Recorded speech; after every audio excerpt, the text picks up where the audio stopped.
કેવી કાચી માટી. સર, તમારી આંખોમાં હવે લોહી ઉતરી આવ્યું છે. આટલી બધી પીડા ક્યાં સુધી સંઘર્ષો? પીડા તો મહેમાન છે પરી, પણ આ સુખ બહુ મોંઘું પડી ગયું. જિંદગી પાસે બે ઘડી ખુશી માગી હતી, પણ ખબર ન હતી કે આ ખુશી લોન ઉપર હશે. તો હવે આ હપ્તા ક્યારે પૂરા થશે? ક્યારેય નહીં. મેં જે વ્યાજ રાખ્યું છે ને, એ તો હવે મારે આંખોના પાંપણોના ખૂણે હપ્તે ચડી ગયું છે. રોજ રાતે રડી અને હપ્તા ભરું છું, પણ આ યાદોનું લેણું ઓછું જ નથી થતું. પણ તમે તો બધું જ તો આપી દીધું એને.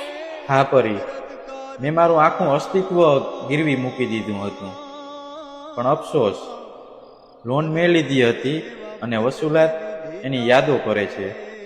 હવે શું બાકી રહ્યું છે? પરી, હવે તો શ્વાસ પણ પેનલ્ટી ભરીને લઉં છું. મેં જે સુખ ઉધાર લીધું હતું ને, એની કિંમત તો હવે મારે ચિતા ઉપર બેસીને જ ચૂકવવી પડશે. પડતર કલમે લખાયેલ કૃરતના